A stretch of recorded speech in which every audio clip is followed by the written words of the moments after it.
I'm Van Jones. We have another amazing program for you tonight, and you deserve another amazing show because it's been another insane week here in America. Quick recap. Yes, we are still talking about payoffs to porn stars. I don't remember that under the Obama administration. And on top of that, now we've got fears of a trade war with China. Looks like we might just give Syria to Russia because, hey, it was Tuesday. And Trump is going to put military troops on our southern border to protect America from scary caravans of people who want a job. So we could do a whole show just on that, or any other, a million other crazy things. But I like to take a step back with this show and listen to the real visionaries, the people who are out here that can give us a deeper perspective and help us make sense of all this stuff. It can just get overwhelming. So I want you to be very, very happy tonight. There is no brighter visionary on planet Earth than the great Al Gore, and he is building right now. Al Gore is in the building. That's going to be nuts. Also, we're going to hear from a top aide to Dr. Martin Luther King Jr. He was on the balcony 50 years ago this week when the dreamer was shot down. But this man refused to let the dream die. On our show tonight, Ambassador Andrew Young, also on the That's an amazing show. Speaking of Dr. King, the 60s actually taught us that cultural change can be just as important as political change. And we've got a modern cultural tsunami of the Black Panther. It is still shattering records. It's still making history weeks and weeks after it's released. With us tonight, the young director of that blockbuster film, Ryan Coogler, also on the Van Jones Show. So we got a bad show. And I just want to hear from these guys because the daily news, the hourly news, the minutely news is enough to drive you nuts these days. These are some of the people, they remind me to look past all this chaos. When you want to create real change, you want to do something great, it requires strategy, determination, hard work, and a long-term view. And I keep telling people, don't get distracted. The main thing is to keep the main thing the main thing.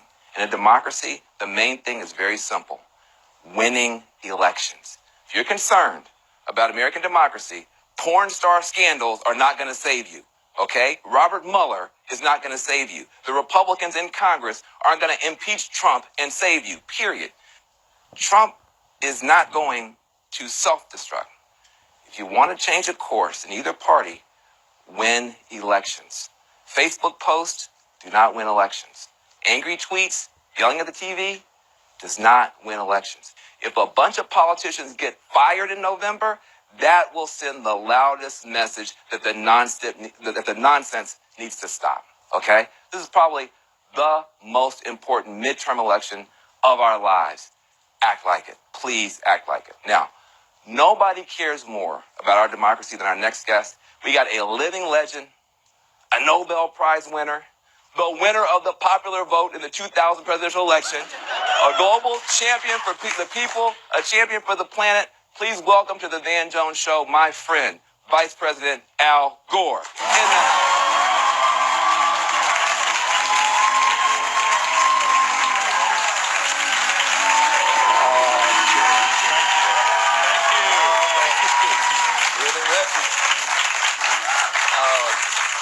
I'm so glad. That was a little bit over the top there. All true. All true. I'll take it. Hey, listen, and I'm somebody, I spent 8 years cursing the Supreme Court for, in my view, robbing you of being president. After 14 months of Donald Trump, though, don't you miss W a little bit? I mean, don't even you miss it? I got a kick out of former President George W. Bush saying he's making me look good. Yeah. He had a great sense of humor about that. I want to get your assessment of the real threat to our democracy. I don't think we should overreact. I don't think we should underreact. I think we need to be very sober, very clear-eyed. Some people feel like our democracy is maybe, we're at risk of losing it. How do you assess the danger that we face now with this presidency? Well, it's a great question. And by the way, Van, just to lay it on thick a little bit for you, I really enjoy hearing your voice out there. I like the way you think and articulate values that I think it's really important for the country to hear on a regular basis. Thank you, sir. And the question you've asked is a really important one, obviously. And I'd start by saying that our American system has an impressive amount of resilience built into it. And I would bet on American democracy surviving this bleak period for sure. But the challenge is stiffer than any we faced in my lifetime. I remember the early 70s when President Richard Nixon was authorizing burglaries and firebombing and break-ins and all of that, and we survived that. But this is something different, and the Constitution is under assault. The democratic norms that are not always written down but have always been observed for a quarter of a millennium now, they're under attack. But I think we'll survive it, but it's a stiff challenge. Do you think it's more Trump and far-right extremists, or do you think it's more Putin kind of pulling everybody's strings? Well, Putin is a threat, and I think he appears to be trying to reverse the outcome of the Cold War. And I think Russia has phantom empire pain, but I think there are other causes here. Fox News, the Rush Limbaugh variety of talk radio that's all over the country. You look at that Sinclair Broadcasting wall of commentary last week, which was chilling. It had a totalitarian feel to it. Every anchor across the country is ordered to say exactly the same thing, regardless of their own opinions or what their local conditions are, ordered to say exactly the same thing. Does that kind of thing bother you as somebody who... Oh, very much so. And there was a specific deal made by Sinclair with somebody in the White House giving them special access in return for them parroting the Trump line. And then Fox News has played a major role. Not everybody there. People like Shep Smith and others really do an outstanding objective job by my lights. But the main message there is really almost like a state propaganda channel. And you add all that together with Vladimir Putin and the hacking of our system, the stealing of emails, and then the very precise use of that information to try to elect Donald Trump. Was it responsible for it? Well, there are many separate factors, and it's hard to tease that one completely out. But I expect we'll get a pretty good approximation of that before all the investigations are done. Well, Mr. Vice President, part of the thing is that you've got this kind of air pollution from some of the worst in media, and then you've got real air pollution, that's right, thanks to people like Scott Pruitt. I mean, I think we've got the worst EPA person ever. I mean, how do you evaluate a Scott Pruitt? But first, on an ethical basis, this guy seems to be a kleptocrat of some kind, and that's before you even get to the bad stuff he's doing to the planet. Talk to us about Scott Pruitt. What would you do if you were president and you had someone like Scott Pruitt on your staff? Well, as Tim Cook said the other day in a different situation, I wouldn't be in that situation. And former Governor Chris Christie, who was originally tapped to lead the transition, said last week Scott Pruitt never should have been appointed in the first place, because of the judgment calls he made as Attorney General in Oklahoma were filled with the same kind of stuff that he's doing now. I will tell you that I'd be very surprised if 90% of the American people looking at the facts of that situation did not think that there was the appearance of outright corruption there. And Donald Trump ought to fire him. It won't do any good for me to say that, but if I told him to keep him on, maybe that would make him fire him. But honestly, regardless of party, regardless of ideology or his policies, the American people have a right to believe there is some modicum of integrity in the way our government is operating. And if someone who is making decisions on the levels of permissible pollution from a facility that's represented by a lobbyist who is giving money, in effect, you look at the terms of that lease, it's really, really obvious. Again, there are others who will determine the facts, but I'm surprised that Donald Trump has not listened to General Kelly, who, according to reports, has been saying for quite some time, you got to get rid of this guy. He's making everybody look bad. Yeah, well, listen, it's hard to make the Trump administration look worse, but he really is doing that. And it's not just these kind of crimes against Americans, pocketbooks and America's values. The Trump administration has been doing serious damage to the environment. And when we say the environment, what we mean is kids' health. Yeah. We're talking about pro-pollution, pro-poison, anti-health decisions coming from the White House. They approved pipelines that are already leaking. I mean, they pulled us out of Paris. And the air pollution makes people sick. Right. And it's well known. And by allowing much more air pollution in our cities and in our country, he'll make more people sick.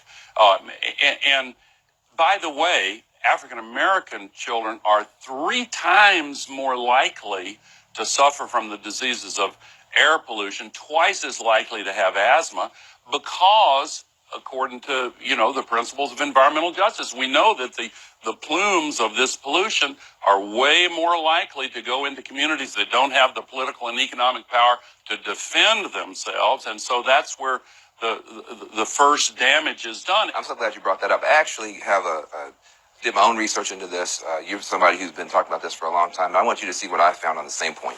Okay. The political fight over climate change and the environment says either you care about the planet.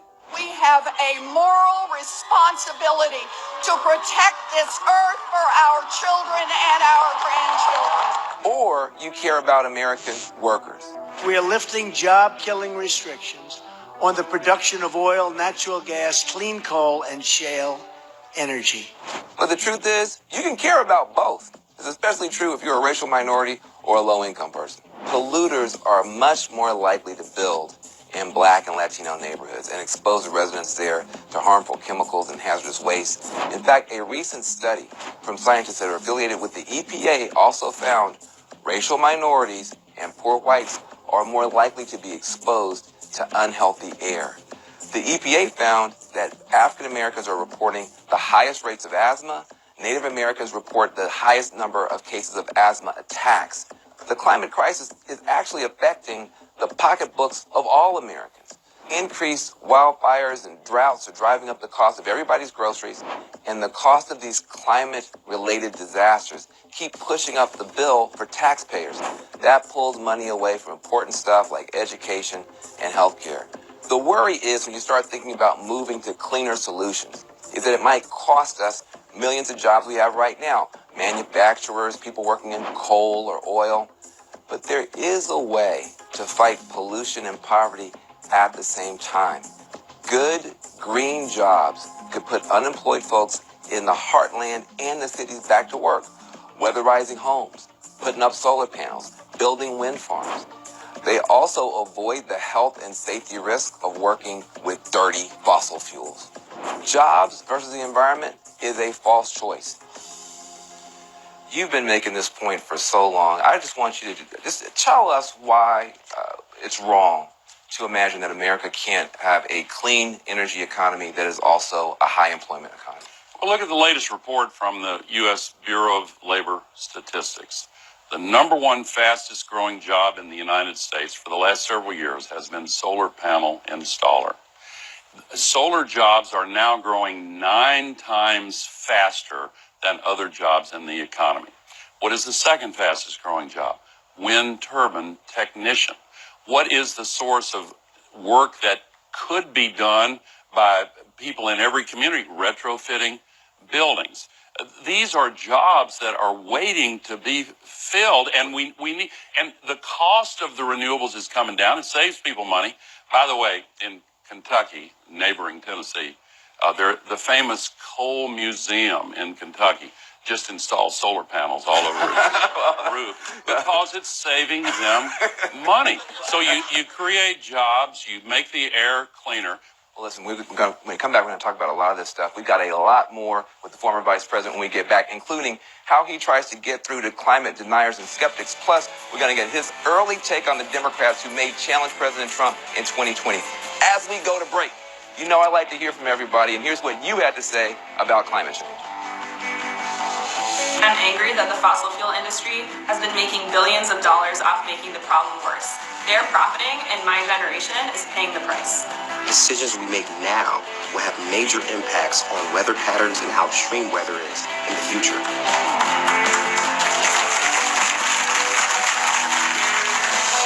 They live in a world of floods and storms and rising seas and droughts and refugees by the millions escaping unlivable conditions, destabilizing countries around the world.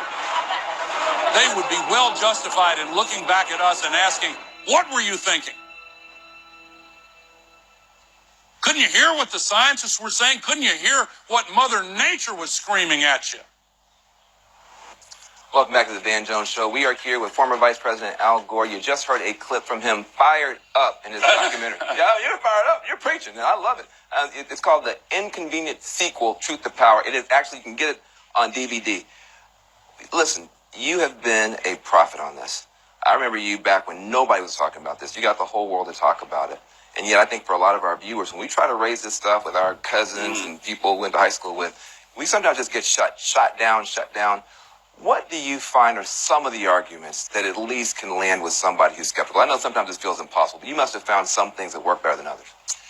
Well, the jobs issue that we talked about earlier is beginning to make a real impact. And the fact that people can get electricity cheaper from solar and wind than they can from continuing to burn fossil fuels is also having an impact.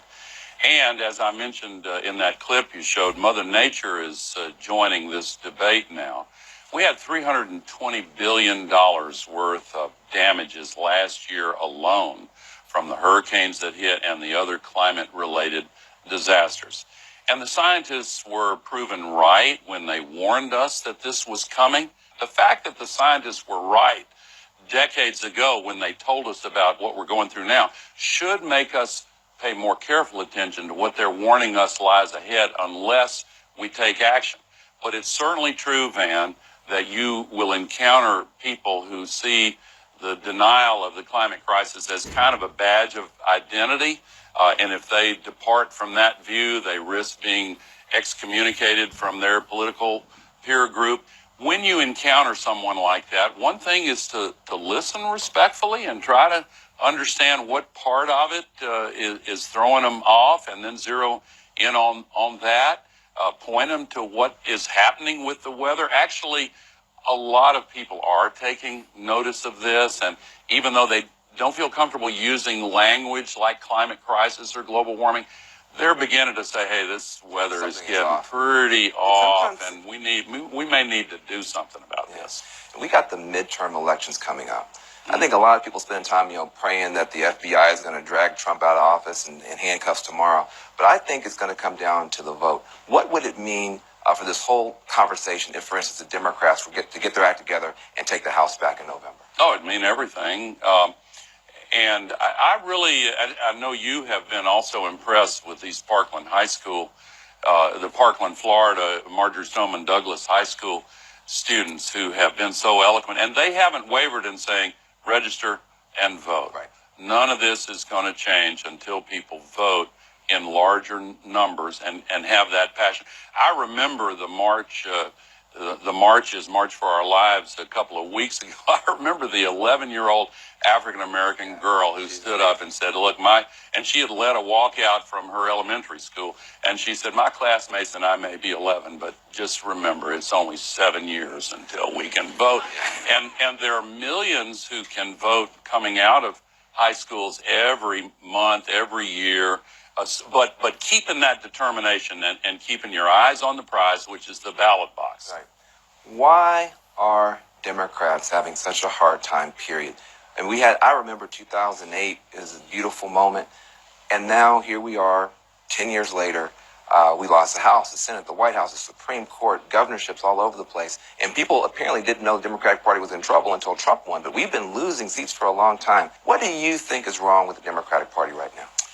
Well, first of all, there are some things right with it. I look at some of the new generation of House and Senate members, some of the young governors, and governors like Jerry Brown, too.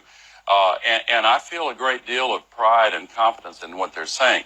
But the Democratic Party as a whole got a little bit trapped into this money-raising cycle that came in with television ads being the coin of the realm. When I ran the last time in 2000, I was attacked by some of those Democrats for my slogan, I want to represent the people, not the powerful. And I thought the Clinton-Gore administration did a really good job, but I thought by the end of that decade, we really needed attention to give power back to the people, to deal with the rising inequality.